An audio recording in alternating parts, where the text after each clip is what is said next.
दुआ कर सकता हूं इसलिए कि जनरल कमर जावेद बाजवा जो है उसने कश्मीर पे जो सौदा किया उसकी अभी तक डिटेल जो है वो कौम के सामने नहीं आई। मैंने क्या लफ्ज इस्तेमाल किया है? सौदा।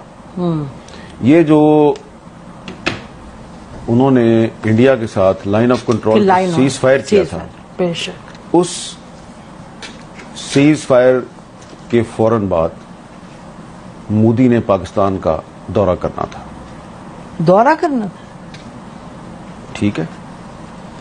और जब फॉरेन ऑफिस को यह पता चला, वजीर खारजा शाह महमूद कुरैशी को पता चला कि मोदी पाकिस्तान आ रहा है, मुझे तो पता ही नहीं है, तो भागे भागे इमरान खान के पास गए, उनसे पूछा कि आपको पता है?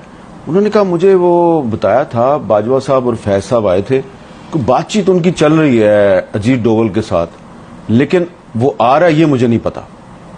तो उसके बाद इमरान खान ने फैज साहब को कहा कि भाई आप फॉरेन ऑफिस को तो ऑन बोर्ड लें। तो उसके बाद फॉरेन ऑफिस जो है उसमें बाजवा साहब आ गए अपना पूरा लॉ लश्कर लेके, उनको लेक्चर दिया कि ये वही लेक्चर था जो उन्होंने एक दफा आपके और मेरे सामने भी दिया था। याद है ना क्या लेक्चर था?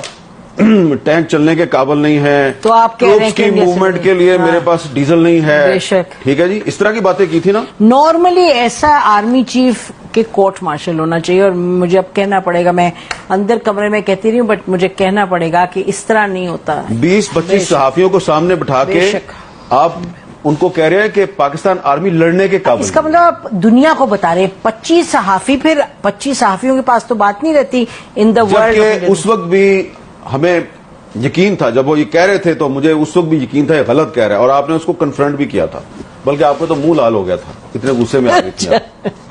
ठीक है, ये GHQ वाली बात है, मुझे याद है, NDU वाली बात नहीं कर रहा, नहीं एडिटोरियम की बात, एडिटोरियम जहां पे वो कोर कमांडर्स कॉन्फ्रेंस होती है, वहां बैठ के आर्मी चीफ हमें एक कहानी सुना रहा है कि जी फौज इंडिया से लड़ने के काबिल नहीं, लिहाजा हम सुलह कर लें। हमने कहा था आपने अजीत डोवल के साथ इनको क्यों भेजा था जनरल फैज को बात करने, याद है? जी। कि वो अच्छा, अब उसमें जो हमारा फॉरेन ऑफिस था उसको इन्होंने वही लेक्चर दिया जो उन्होंने आपको और मुझे दिया था।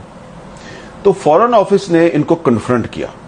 शाह महमूद कुरैशी साहब जो हैं उन्होंने कमाल ये किया कि उन्होंने सिर्फ अपने फॉरेन सेक्रेटरी को नहीं बैठाया हुआ, उसने 5-6 एक्स फॉरेन सेक्रेटरी को बैठा लिया, और उन सब ने कहा कि ये एक इंडिया का ट्रैप है, और आप जो बातें कर रहे हैं ये हमारा जो एक पाकिस्तान का एक जो रवायती मौकफ है ये उसके खिलाफ है, और ये हमारे नेशनल इंटरेस्ट से भी आपकी बात मैच नहीं करती। बेशक।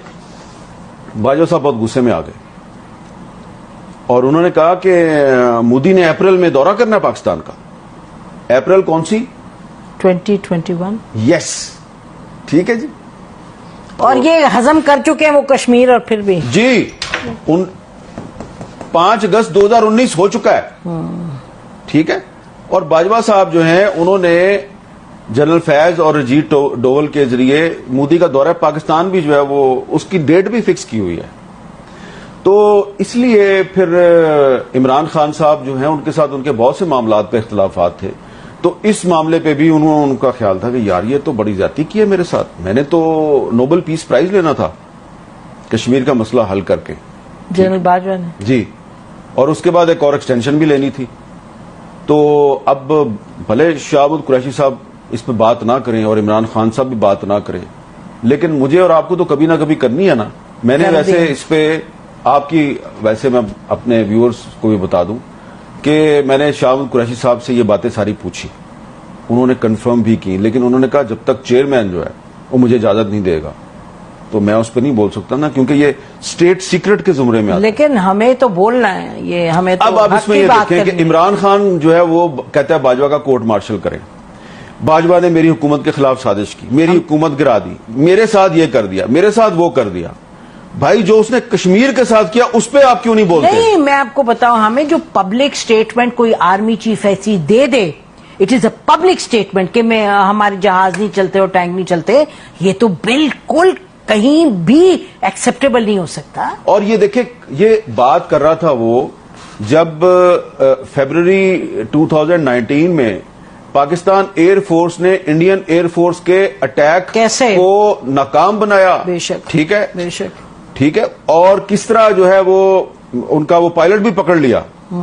और रोजाना हमारी फौज के जवान जो हैं वो बॉर्डर पे और टेररिस्टों के खिलाफ लड़ते हुए अपनी बिल्कुल शहादत भी दे रहे हैं, कुर्बानियां दे रहे हैं। बेशक। और आर्मी चीफ कह रहा है मेरे टैंक नहीं चलते तो हैं, आपकी और ये कॉम्पिटेंस नहीं भी होता। आपकी करेंट तो भाई अगर आप दिन रात, अगर आप सारा दिन टीवी देखते रहेंगे कि हामिद मीर ने क्या कह दिया और नसीम जरा ने क्या कह दिया, और टीवी छोड़े तनख्वाहें कितनी हैं आप वी लोगों की लॉग वजह देखते से? रहेंगे, वी लॉग देखते रहेंगे कि फलाने अपने वी लॉग में और आप सिर्फ ये जासूसी करेंगे कि उसकी तनख्वाह कितनी है और मेरी तनख्वाह कितनी है। आपको याद है ना, 100 दफा उन्होंने एक कहा और है। मीटिंग में उन्होंने तनख्वाहों का मसला छेड़ दिया। एक दफा नहीं, बहुत दफा। हर मीटिंग में कि तुम्हारी तनख्वाह इतनी है, मेरी इतनी है। और भाई आप आर्मी चीफ हैं, इतने बड़े आर्मी हाउस में रहते हैं, इतना आपका प्रोटोकॉल है, इतने आप जहाज प्लॉट्स है आपके हैं। पास, और आपने एंकरों के साथ मुकाबला लगाया हुआ है। तो वो जनाब बाजवा साहब ने जो किया ना कश्मीर के साथ, तो उसके बाद से जो कश्मीरी है वो अभी तक संभल नहीं पाए। और आपको मैं एक बात बता दूं कि सैयद अली गिलानी साहब जो हैं, उन्होंने अपनी वफात से पहले जनरल कमर जवेद बाजवा के बारे में एक मैसेज रिकॉर्ड करवाया था, एक वीडियो मैसेज।